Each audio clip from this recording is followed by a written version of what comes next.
ये हमारा 8th module है और इसमें हम पढ़ेंगे working capital management.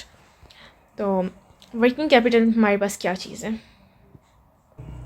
Working capital basically हमारे पास हमारे करंट एसेट्स और करंट लायबिलिटीज़, इनका हमारे पास डिफरेंस है। तो करंट से क्या मतलब है? यहाँ पर करंट से मतलब है कि जो कि हमारे पास इन द करंट ईयर हमारे पास यूज़ हो रहे हैं, इनकी life less than a year ही होती है, यानी कि अगर इससे ज़्यादा 1 ईयर से ज़्यादा लाइफ हो तो फिर वो फिक्स्ड एसेट, यहाँ पर फिक्स्ड लाइबिलिटीज़ हमारे पास आ जाती हैं। Then we have gross working capital and net working capital. तो ग्रॉस वर्किंग कैपिटल ये बेसिकली हमारे पास हमारे सिर्फ सारे एसेट्स का सम होता है, ठीक है। और नेट वर्किंग कैपिटल, इसमें हमारे पास लाइबिलिटीज़ को भी कंसीडर किया जाता है, उनका हमारे पास फिर डिफरेंस आ जाता है। तो why we need working capital, हमें वर्किंग कैपिटल की क्यों ज़रूरत होती है? वर्किंग देखें, काम करता हुआ कैपिटल, वो कैपिटल जो कि हमारे पास करंटली इन यूज़ है। देखें, इन्वेंट्री के लिए हमें कैपिटल की ज़रूरत हो सकती है, उसके अलावा रिसीवेबल्स, देन प्री पेमेंट्स के लिए एंड कैश के लिए, ये सब हमारे वर्किंग कैपिटल में आ जाते हैं। तो ये सब आप हमारे देखें, ये हमारे फिक्स्ड एसेट में नहीं आते, ये सब हमारे वर्किंग कैपिटल में ही आते हैं। तो working capital management, hedging approach, then हमारे पास आती है conservative approach and then aggressive approach. तो इन तीनों में हमारे पास क्या फ़र्क है?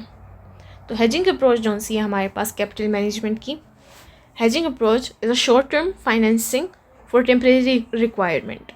मतलब कि आपको शॉर्ट टर्म फाइनेंसिस की ज़रूरत है, एक टेम्परेरी कोई रिक्वायरमेंट है आपको, ठीक है।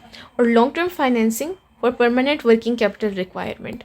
देखें, हम फाइनेंसिस दो किस्म के कर सकते हैं, एक हम शॉर्ट टर्म फाइनेंसिंग कर सकते हैं, एक हम लॉन्ग टर्म फाइनेंसिंग कर सकते हैं।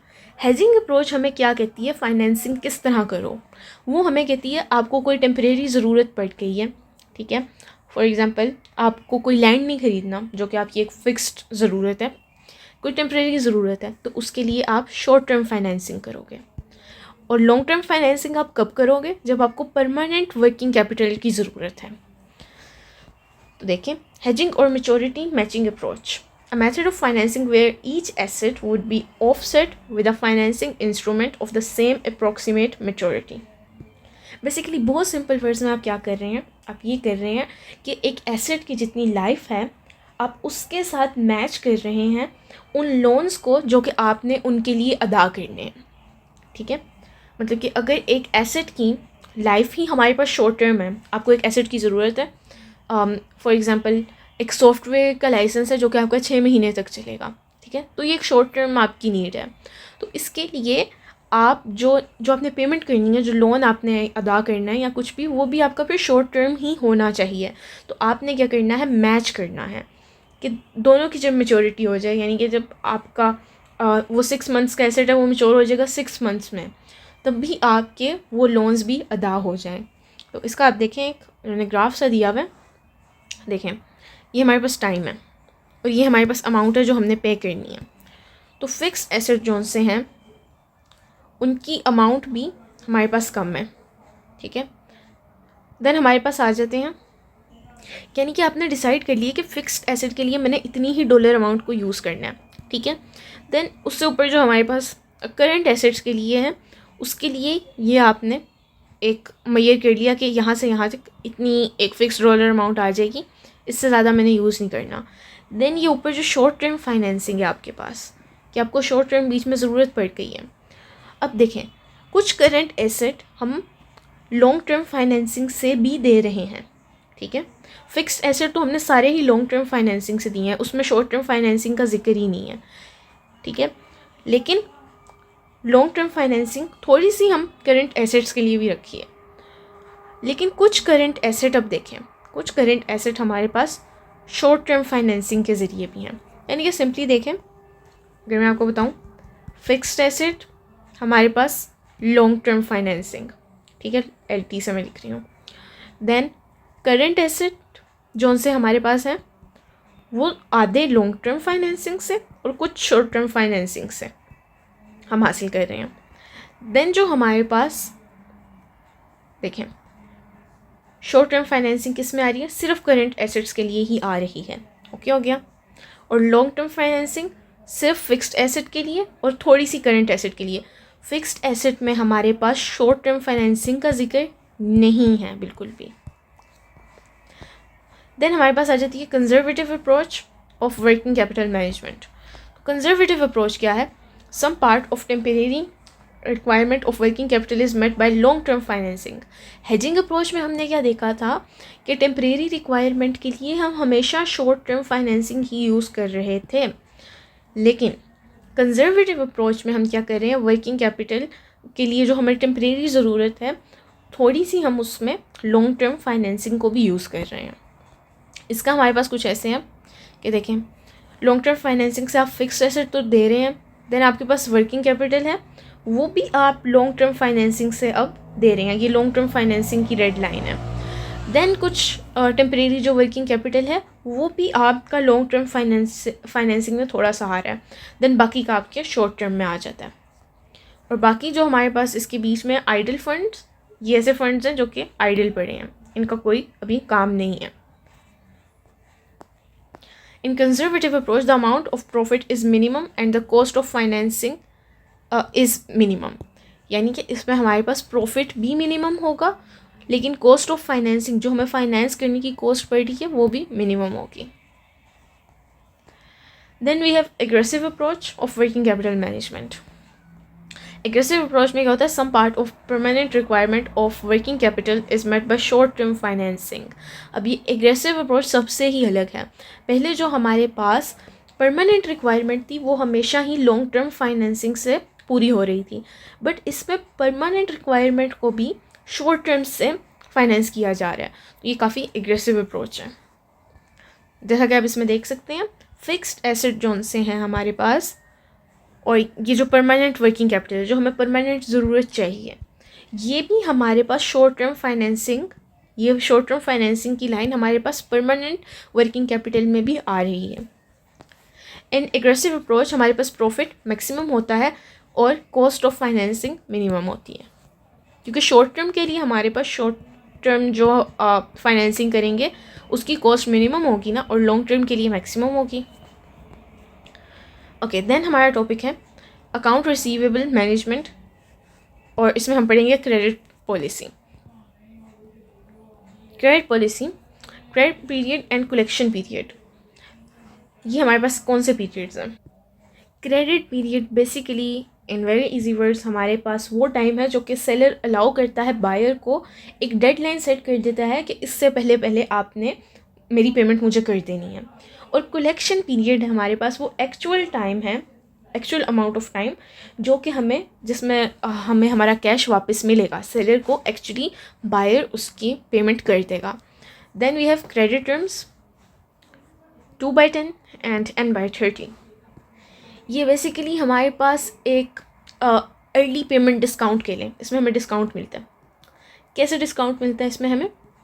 2/10 देखें कि 2 हमारे पास है परसेंटेज ऑफ डिस्काउंट ऑफर्ड, कि इतने % आपको डिस्काउंट मिलेगा।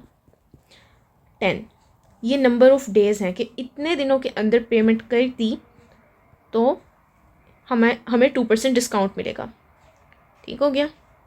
2 दिन में पेमेंट कर दी, 10 डेज़ में पेमेंट कर दी तो 2% डिस्काउंट मिलेगा। इसके अलावा N/30 ये भी यही चीज़ है, 30 दिन के अंदर पेमेंट कर दी तो N% डिस्काउंट मिलेगा। अब N% हमारे पास कोई भी परसेंटेज हमारा सेलर फिक्स कर सकता है कि आपको 5% मिलेगा या 5 से 10% मिलेगा। Then we have cash discount. Cash discount से क्या मतलब है, अगर हमें कैश पेमेंट करोगे तो उस पर हम आपको डिस्काउंट देंगे।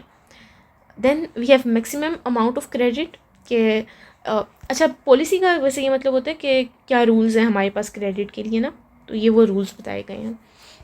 अच्छा, मैक्सिमम अमाउंट ऑफ क्रेडिट के क्या मैक्सिमम अमाउंट की आप सेल कर सकते हो, क्या बायर कितनी मैक्सिमम अमाउंट खरीद सकते हैं क्रेडिट पर।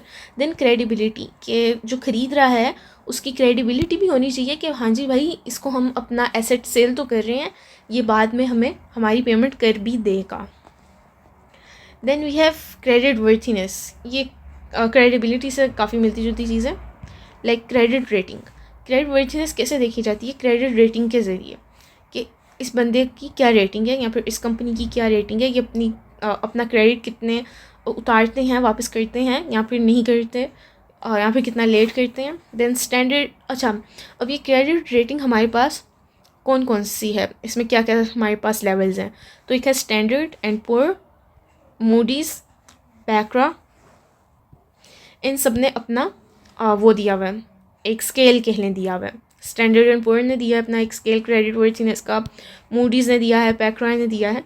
तो इनके हिसाब से आप देख सकते हैं। Investment grade and junk. Investment grade से मतलब है कि हाँ जी इनको क्रेडिट पर दे दो, यहाँ इन्वेस्टमेंट की जा सकती है, इनकी क्रेडिट वर्थिनेस अच्छी है, ठीक है।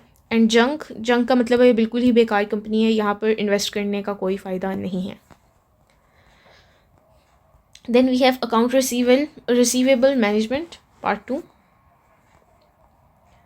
अच्छा, एक हमारे पास फिक्स्ड कॉस्ट होती है वर्सेस वेरिएबल कॉस्ट। ऐसे इनके नाम से ही पता चल रहा है फिक्स्ड कॉस्ट जो सी हमारे पास ये प्रोडक्शन के साथ चेंज नहीं होगी। वेरिएबल कॉस्ट हमारी प्रोडक्शन के साथ चेंज हो जाएगी। अगर देखें, अगर हमारी सेल ज़ीरो है तो फिक्स्ड कॉस्ट में आपको तब भी फुल पेमेंट करनी पड़ेगी, वेरिएबल कॉस्ट में आप कुछ नहीं पे करेंगे। तो इसमें फ़िक्स्ड कॉस्ट में हमारा है कि टोटल कॉस्ट हमारी टाइम के साथ कम हो जाए, और वेरिएबल कॉस्ट हमारी पर यूनिट चलती है। तो ये इनके कुछ डिफरेंसेस थे। Then we have unit contribution margin. Contribution margin का क्या फॉर्मूला है हमारे पास। अच्छा, बेसिकली कंट्रीब्यूशन मार्जिन हमारे पास क्या है, यूनिट को बाद में देखेंगे, पहले कंट्रीब्यूशन मार्जिन को देख लेते हैं। ये हमारे पास वो मनी जो लेफ़्ट ओवर बच जाती है हमारे पास आफ्टर सेल। आपने एक सेल की, उसके बाद आपके पास कुछ मनी बच गई, किसके बाद, after paying some specific cost. आपको उस प्रोडक्ट को बनाने में कुछ कॉस्ट लगी होगी, ठीक है। फॉर एग्जांपल आपने कार मैन्युफैक्चर की, और उस पर आपके $100,000 की कॉस्ट आई, ठीक है। तो लेकिन आपने उसकी जब सेल की, आपने उसकी सेल की $110,000। तो जब आपने वो स्पेसिफिक कॉस्ट निकाल दी मैन्युफैक्चरिंग की, तो जो आपके पास बाकी कॉस्ट, जो आपके पास पैसे बच गए, तो वो देखें जो $10,000 आपके पास बच गए, वो अब आपके पास क्या है, वो वेरिएबल कॉस्ट, उस प्रोडक्ट को वेरिएबल कॉस्ट बना रहे हैं, ठीक है। फिक्स्ड तो आपका था कि 100,000 से कम आपने नहीं भेजना, बट ये एडिशनल जो आपको 10,000 मिल गए हैं, ये इन्होंने उसे वेरिएबल कॉस्ट बना दिया, ठीक है। अब जो वट एवर रिमेन्स, ये जो बच गया है, इसमें से आप अपनी दूसरी कॉस्ट निकाल सकते हैं। उन कॉस्ट को निकालने के बाद जो भी आपके पास बचेगा वो आपका प्रॉफिट ही होगा, ठीक है। तो अब यूनिट कंट्रीब्यूशन मार्जिन, ये हमारे पास किसी एक यूनिट के लिए, किसी अभी लाइक एक कलेक्शन के लिए नहीं, लाइक 10 कार्स के बैच के लिए नहीं, एक यूनिट के लिए। तो सेल्स पर यूनिट, उस यूनिट पे हमारे पास कितनी सेल हुई है, उसमें से हम माइनस कर देंगे total variable cost per unit, कि एक यूनिट पर टोटल वेरिएबल कॉस्ट कितनी आ रही थी, उसको माइनस करने के बाद। कंट्रीब्यूशन मार्जिन रेशो, इसकी रेशो कैसे निकालनी है, जो आपके पास कंट्रीब्यूशन मार्जिन आ गया है उसको आपने डिवाइड कर देना है सेल से, कि कितनी सेल्स हुई हैं। Variable cost ratio, variable cost को सेल से डिवाइड कर देंगे तो आ जाएगी। अब हमारे पास अपॉर्चुनिटी कॉस्ट क्या है, ये हमारे पास रिप्रेजेंट करती है the potential benefits and investor misses out when choosing one alternative over another. अब फॉर एग्जांपल, आप, इसका क्या मतलब है, इसका मतलब है कि आप कंपनी ए में इन्वेस्ट करने वाले थे, ठीक है, और ये आपको दे रहे थे 15% रिटर्न दे रहे थे, बट देन आपको किसी और आपके फ्रेंड ने ऑफ़र की कि आप मेरे साथ इन्वेस्टमेंट करो, मैं आपको 17% दूंगा। अब यहाँ से आपको पता था कि आपको 15% मिल रहा है, लेकिन आपने ये वाली अपॉर्चुनिटी ली क्योंकि आप अपने फ्रेंड को जानते थे, तो 17% वाली आपने ली। तो ये जो आपको कन्फर्म 15% मिल रहा था, इसको आप मिस आउट कर रहे हैं, ठीक है।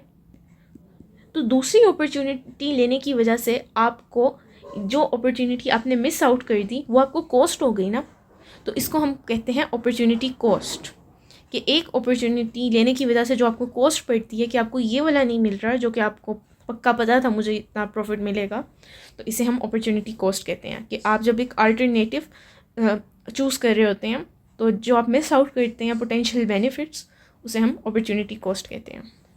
Then we have accounts receivable management, okay, it's part 3।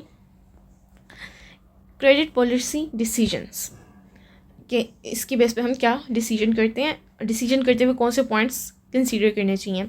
ये कंसिडर कर लेना चाहिए कि आपकी एडिशनल सेल कितनी है, additional receivables, additional margin, additional cost, ये सब हम कंसिडर करते हैं। Okay, account receivable turnover ratio, ART ratio भी से कहते हैं। इसमें आप अपनी नेट क्रेडिट सेल्स, कि आपकी कितनी क्रेडिट पे आपने सेल की हैं, यानी कि आपने कोई एसेट दे दिया, कहा पेमेंट बाद में लूँगा, क्रेडिट पे सेल कर दी, तो वो आपके रिसीवेबल हो गए कि मैंने ये रिसीव करनी है पेमेंट बाद में।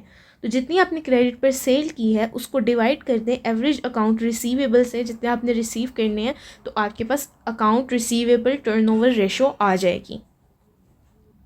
तो ये टर्नओवर का इधर क्या मतलब है, इसका ये मतलब है कि क्योंकि आप रेशो निकाल रहे हैं ना, तो इसका ये मतलब है कि एक साल में, साल या फिर कोई स्पेसिफिक पीरियड आप सोच लें, इसमें कितनी दफ़ा आपका बिज़नेस अपना एवरेज आउटस्टैंडिंग डेट जो कि आपके कस्टमर्स ने आपको देना था, वो कितनी दफ़ा रिसीव कर लेता है पूरा का पूरा। ठीक है, तो ये उसकी टर्नओवर रेशो है। तो एडिशनल रिसीवेबल, एडिशनल सेल्स, तो ज़्यादा सेल्स होंगी, आप क्रेडिट पर करेंगे तो आपके ज़्यादा रिसीवेबल होंगे, जाहिर है। तो रिसीवेबल टर्नओवर रेशो, ये वही रेशो हमने ऊपर देख लिए। ओके, अकाउंट रिसीवेबल मैनेजमेंट, अब हम देखेंगे एक एग्जांपल आई थिंक।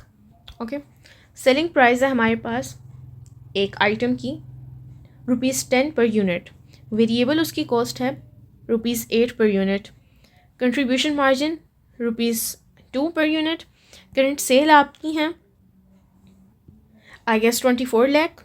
ओके, और करंट क्रेडिट पीरियड है आपके पास 30 डेज़ का, न्यू क्रेडिट पीरियड है 60 डेज़ का, एडिशनल सेल्स आपकी 25% हुई हैं, और एडिशनल यूनिट्स आपके कितने बिके हैं, आपके 60,000 यूनिट्स बिके हैं additional units, and opportunity cost आपकी 20% पर एनम है कि आपको कहीं और इन्वेस्ट करते तो 20% मिलना था। अब प्रॉफिटेबिलिटी ऑफ एडिशनल सेल्स आप कैसे निकालेंगे, कंट्रीब्यूशन मार्जिन को मल्टीप्लाई कर देंगे एडिशनल यूनिट सोल्ड से, कि आपको कितना प्रॉफिट हो रहा है, जो कंट्रीब्यूशन मार्जिन था, जो आपके एडिशनल यूनिट्स बिके हैं, उससे मल्टीप्लाई कर देंगे, मतलब कि 2 को आप मल्टीप्लाई कर देंगे इस 60,000 यूनिट्स से। देन आपके पास आ जाता है एडिशनल रिसीवेबल, इसके लिए आपने क्या करना है, एडिशनल सेल रेवेन्यू जो आपको हुआ है उसको डिवाइड कर देना है रिसीवेबल टर्नओवर से। ये जो आपके पास आया था, I guess where it is, okay this 6। अच्छा, ये आपने जो रिसीवेबल टर्नओवर है ये आपने ऐसे निकालना है कि 360 से ये जो आपका न्यू क्रेडिट पीरियड है 60, इसको डिवाइड कर देंगे तो आपके पास 6 आ जाएगा। ये 6 डेज़ हैं असल में हमारे पास। तो एडिशनल सेल्स रेवेन्यू से आपने उसको आपने डिवाइड कर देना है अपने रिसीवेबल टर्नओवर न्यू कस्टमर्स के लिए जो है उससे, तो आपके पास एडिशनल रिसीवेबल आ जाएंगे। Then investment and additional receivable, क्या आपने इन्वेस्टमेंट कितनी की है, तो variable cost per unit divide by sales per unit multiplied by additional receivables. तो ये सब आपको इसमें दिया हुआ है, ये फॉर्मूला आपने याद कर लेना और यहाँ पर अप्लाई कर देना। Okay, required before tax return on additional investment, अच्छा कि आपको बिफोर टैक्स कितना रिटर्न आना चाहिए, रिक्वायर्ड कितना है, तो अपॉर्चुनिटी कॉस्ट जो कि आपने मिस आउट की है उसको मल्टीप्लाई कर दें इन्वेस्टमेंट इन एडिशनल रिसीवेबल से, कि आपने रिसीवेबल में एडिशनल कितनी इन्वेस्टमेंट की है। Okay, then we have new credit policy applicable to current sales, कि न्यू क्रेडिट पॉलिसी को करंट सेल पे अप्लाई जब किया जाता है, तो इसमें भी हमारे पास कुछ डेटा है, सेलिंग प्राइस है, variable cost, contribution margin, current sales, current credit period and the new credit period, then additional sales हमने ज्यूम की हैं 15% ऑफ करंट सेल्स हैं, देन एडिशनल यूनिट कितने थे, एंड देन अपॉर्चुनिटी कॉस्ट यहाँ दी हुई है। यहाँ पर वही डिफरेंट फार्मूलाज लिखे हुए हैं, इनको आप देख सकते हैं। Okay, I don't think it's that important from the exam point of view, और मे बी बट बाद में हम सब्जेक्टिव क्वेश्चन जो कि यूनिवर्सिटी वालों ने प्रोवाइड किए हैं उनको कवर कर लेंगे, तो अभी हम इसे रहने देते हैं। Account receivable management part 6, impact of bad debts on the credit policy change, के ऐसे डेट जो हमें कभी वापस नहीं मिलते उनका क्रेडिट पॉलिसी चेंज पर क्या हमारे पास इम्पैक्ट आता है। कि सेलिंग प्राइस है हमारे पास, वेरिएबल कॉस्ट है, contribution margin and additional data, तो प्रॉफिटेबिलिटी हम जब निकालते हैं, एक बार देख ही लेते हैं, तो contribution margin into additional unit sold, then additional receivable हम कैसे निकालते हैं, additional sales revenue divided by receivable turnover. ये कुछ ही फॉर्मूलाज हैं जो बार बार रिपीट हुए हैं। Then we have investment in additional receivable, इसमें अपने वेरिएबल कॉस्ट पर यूनिट को डिवाइड कर देना है sales per unit multiplied by additional receivables. Okay, अब बैड डेट की क्योंकि बात हो रही थी, तो बैड डेट के एडिशनल एक्सपेंस हम कैसे निकालेंगे, जो सेल्स हमारे पास एक्स्ट्रा हुई हैं उनको बैड डेट की परसेंटेज से मल्टीप्लाई करते हैं। ओके, उसके अलावा हमारे पास रिक्वायर्ड रेट बिफोर टैक्स था, वो opportunity cost multiplied by investment in additional receivable. तो टोटल एडिशनल कॉस्ट में, यानी कि जो अपॉर्चुनिटी कॉस्ट थी उसमें बैड डेट्स को आपने ऐड कर दिया तो टोटल हमारे पास एडिशनल कॉस्ट आ गई। Then we have impact of cash discount in credit policy, inventory management इसमें हम पढ़ने लगे हैं। तो हमारे पास इन्वेंट्री की कितनी टाइप्स होती हैं। फर्स्ट टाइप है स्टॉक इन ट्रेड, जो कि हमारे पास स्टॉक ऐसा है जो कि ट्रेड में चल रहा है। इसमें हमारे पास रॉ मटेरियल्स आ जाते हैं, वर्क इन प्रोग्रेस और फिनिश्ड वर्क। देन हमारे पास स्टोर या फिर स्पेयर्स और टूल्स, ये वाली इन्वेंट्री आ जाती है। ये वाला ये स्टॉक है हमारे पास जिससे हम ट्रेडिंग कर रहे हैं, जो कि हम बेच रहे हैं, ख़रीद रहे हैं, ठीक है। और ये वाली इन्वेंट्री जो कि हमारी स्टोर होती है, स्पेयर पार्ट्स होते हैं, इन केस कोई डैमेज हो गया तो आपने यहाँ से एक अपना स्पेयर टूल ले लिया। Then we have centralised view of stock और cost control, avoid stock outs, planning and forecasting, time saving. तो इन्वेंट्री में हमें क्या क्या मैनेज करना पड़ता है। एक तो सेंट्रलाइज्ड व्यू होगा हमारे पास स्टॉक का, कि एज अ होल आप स्टॉक को देखेंगे। देन आपको ये स्टडी क्यों करना पड़ता है, कॉस्ट कंट्रोल करने के लिए इन्वेंट्री मैनेजमेंट बहुत ज़रूरी है, और ताकि स्टॉक आउट ना हो जाए। ऐसा ना हो कि आपको कस्टमर्स आपसे बाय करना चाह रहे हैं बट आपके पास स्टॉक आउट हो गया। देन आपने प्लानिंग करनी होती है इस पर बेस्ड, और फोरकास्टिंग करनी होती है कि कितनी एस्टिमेट सेल्स होंगी और कितना हमें इन्वेंट्री टर्नओवर करना पड़ेगा, यानी कि एक इन्वेंट्री ख़त्म होने के बाद पूरी नई इन्वेंट्री कितनी दफ़ा आएगी साल में। और ये हमारे पास इस सब को स्टडी करने से टाइम भी हमारा बचता है। देन इन्वेंट्री मैनेजमेंट पार्ट 2, ये हमारे पास एक कंपनी है ABC, इसका एनालिसिस करना है। ये उन्होंने आई गेस उसकी इन्वेंट्री हमें दिखाई हुई है, परसेंटेज ऑफ, यहाँ पर डॉलर वैल्यू दिखाई हुई है और यहाँ पर आइटम्स दिखाए हुए हैं कि हमारे पास जो $18 तक हमारे पास जिन चीज़ों की वैल्यू है वो हमारे पास 20% है। देन 20 से 50% हमारे पास वो चीज़ें हैं जिनकी $90 से अबव वैल्यू है। देन क्लास C है जिसमें हमारे पास अप्रोक्सीमेटली $100 हैं, और सबसे ज़्यादा इसी परसेंटेज के हमारे पास 50% आइटम्स इसी क्लास के पड़े हुए हैं। सेफ्टी स्टॉक हमारे पास क्या चीज़ है, ये सेफ्टी स्टॉक आप समझ लें कि एक इमरजेंसी स्टैश है आपके पास, कि आपका स्टॉक रन आउट ना हो जाए तो आपने कुछ एक्स्ट्रा अपने पास रखा होता है, स्पेयर टायर की तरह आप कह रहे हैं। Okay, then we have lead time. ये बेसिकली हमारे पास वो टाइम है, वो टोटल टाइम जो हमारे पास होता है द मोमेंट आपने एक ऑर्डर प्लेस किया स्टॉक के लिए अंटिल डैट स्टॉक अराइव्स, जब तक वो स्टॉक आ नहीं जाता और आपके यूज़ के लिए रेडी नहीं हो जाता, तो वो हमारे पास लीड टाइम है। देन लीड टाइम यूजेज, इसमें आपको यूजेज वर्ड से पता चल रहा होगा, ये इसको लीड टाइम डिमांड भी कहते हैं, कि ये वो अमाउंट है इन्वेंट्री की जो कि आपका बिज़नेस कंज्यूम करता है जब तक वो नई इन्वेंट्री के लिए वेट कर रहा होता है। तो वेटिंग पीरियड में जब तक नया ट्रक आपके लिए आ नहीं जाता इन्वेंट्री का, तो जो आप पुराना यूज़ कर रहे हैं वो आपकी लीड टाइम की यूजेज है। Then we have economic order quantity EOQ। ये बेसिकली देखें ऑर्डर क्वांटिटी से आपको पता चलेगा कि ये आप कह लें आपके ऑर्डर का साइज़ है जो कि आपकी टोटल कॉस्ट को मिनिमाइज़ कर देगा, कि आप बहुत ज़्यादा ना ऑर्डर कर लें या बार बार ना आपको ऑर्डर करना पड़े, कि आप इतना कम ऑर्डर कर लें कि बार बार ऑर्डर करना पड़ रहा है। तो इन दोनों चीज़ों के दरमियान में बैलेंस करना, बार बार ऑर्डर करने के और एक ही बार बहुत ज़्यादा ऑर्डर करने के बीच में आप बैलेंस करें, तो इसको हम इकोनॉमिक ऑर्डर क्वांटिटी कहते हैं, कि ऐसी क्वांटिटी मंगवाएं जिससे हमारी कॉस्ट मिनिमम रहे। ओके, तो इसमें हमारे पास क्या आ जाता है, इसमें हमारे पास ऑर्डरिंग कॉस्ट आ जाती है, कैरिंग कॉस्ट आ जाती है, देन हमारे पास टोटल कॉस्ट आ जाती है कि ऑर्डर करने में भी आपकी कुछ कॉस्ट लगेगी, उसको कैरिंग करने की, अपने पास रखेंगे, उसको मेंटेन करने की भी कॉस्ट होगी, तो ये सब हमने कंसीडर करना होता है। तो EOQ का उन्होंने फॉर्मूला दिया हुआ है, it's √2 into demand in units, की यूनिट में आपकी कितनी डिमांड है, मल्टीप्लाइड बाय ऑर्डरिंग कॉस्ट, के ऑर्डर करने पे आपकी कितनी कॉस्ट लगेगी, divided by carrying cost per unit, के उसको कैरी करने की क्या कॉस्ट है आपके पास एक यूनिट के लिए। देन वी हैव इन्वेंट्री के लेवल्स। देखिए मैक्सिमम लेवल यानी कि बहुत आपके पास इन्वेंट्री है, एवरेज लेवल काम चल जाएगा, रीऑर्डर लेवल के अभी ऑर्डर कर लो इन्वेंट्री, ठीक है, मिनिमम लेवल यानी कि बिल्कुल भाई आप बस एंड पर हैं, और डेंजर लेवल कि अब तो लाजमी ही ऑर्डर हमें रिसीव हो जाना चाहिए कि इन्वेंट्री बिल्कुल ख़त्म होने वाली है। तो ये हमने मैक्सिमम, मिनिमम, डेंजर लेवल तो बहुत ही ख़तरनाक है। देन एवरेज लेवल आपका एक अच्छा लेवल है, रीऑर्डर लेवल में आपने फ़ौरन ऑर्डर कर लेना है, तो ये हम पढ़ चुके हैं। Then we have cash. Cash हमारे पास कैश इन हैंड होता है, कैश एट बैंक या फिर कैश कन्वर्टेबल्स। तो हमें कैश की ज़रूरत क्यों है, टेक्निकल इंसॉल्वेंसी हमारे पास क्या है।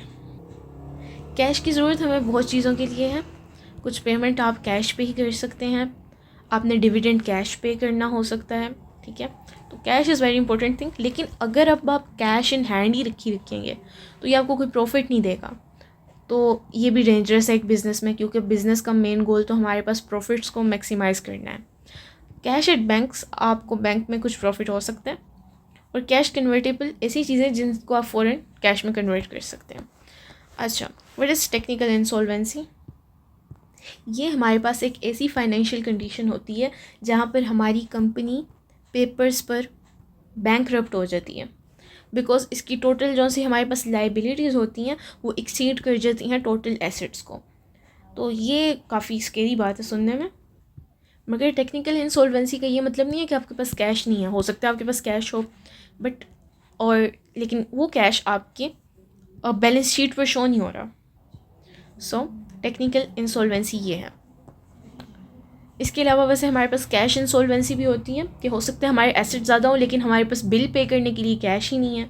इसके अलावा लीगल बैंक्रप्सी एक हमारे पास चीज़ होती है, वो एक फॉर्मल हमारे पास कोर्ट का प्रोसेस होता है कि लाइक आपके क्रेडिटर्स ने अगर आप पर केस कर दिया तो, या फिर और भी रीजंस हो सकते हैं। Then we have motives of holding cash, के कैश हम क्यों रखें आखिर, तो ट्रांजैक्शनल पर्पसेस के लिए कि आपने कोई ट्रांजैक्शन करनी हो सकती है, कुछ ख़रीदना है, कुछ आपने किसी भी किस्म की ट्रांजैक्शन करनी है, स्पेक्यूलेटिव या आपको शक है, ठीक है, कि लाइक अब मार्केट में कुछ स्पेक्यूलेट कर रहे हैं कि मार्केट हमारी डाउन ना चली जाए, या फिर बेटर इंटरेस्ट रेट आप स्पेक्यूलेट कर रहे हैं कि हमें मिल सकते हैं, तो आप कैश अपने पास रख रहे हैं कि इधर इन्वेस्ट कर लेंगे, या फिर प्रिकॉशनरी भी आपके पास हो सकता है कि आपकी कैश इंसॉल्वेंसी ना हो जाए तो आपने अपने पास कैश रखा है। तो कैश साइकिल हमारे पास है, हमारे पास आता है कैश कन्वर्जन साइकिल। ये हमारे पास है days of sales outstanding plus days of inventory outstanding minus days of payable outstanding. इनके दो चीज़ें हमारे पास पॉजिटिव है और ये एक हमारे पास नेगेटिव है, पेएबल्स हमारे पास नेगेटिव है, डेज ऑफ सेल हमारे पास positive and days of inventory हमारे पास पॉजिटिव। तो ये कैश कन्वर्जन साइकिल हमारे पास इंपॉर्टेंट इसका फॉर्मूला है, इसे आप याद कर लें, ये हमारे पास सब्जेक्टिव क्वेश्चंस में भी आ सकते हैं। How to improve cash cycle, cash cycle को इम्प्रूव कैसे किया जाए, तो कैश बजट बनाया जाए, इसमें ओपनिंग बैलेंस हमारे पास कैश की रिसीट्स, पेमेंट्स, क्लोजिंग बैलेंस और सरप्लस या फिर डेफिसिट के एंड पे हमारे पास कैश पॉजिटिव वैल्यू आ रही है या नेगेटिव हमारे पास कैश की डिफिशियंसी हो गई है। Then we have sources of cash, cash हमें कहाँ से आ सकते हैं, सेल से या रेवेन्यू से, लोन लेंगे आप या डेट लेंगे या फिर कोई अपना एसेट सेल करेंगे तो आपके पास कैश आ सकता है। Then we have applications of cash, कि कैश से आप क्या क्या कर सकते हैं, आप परचेस कर सकते हैं या फिर आप अपने कोई एक्सपेंसेस पे कर सकते हैं, आप लोन की रीपेमेंट कर सकते हैं या फिर आप इन्वेस्टमेंट और कहीं कर सकते हैं। डेफिसिट या सरप्लस हमारे पास हो सकता है, मतलब कि अगर हमारे पास एंड पर आपने लाइक अपनी कैश इनफ्लो और आउटफ्लो की स्टेटमेंट बनाई और आपके पास नेगेटिव बैलेंस आ रहा है then that is a deficit, और अगर पॉजिटिव बैलेंस आ रहा है डैट इज़ अ सरप्लस, और ये हमारा मॉड्यूल एंड हो गया है।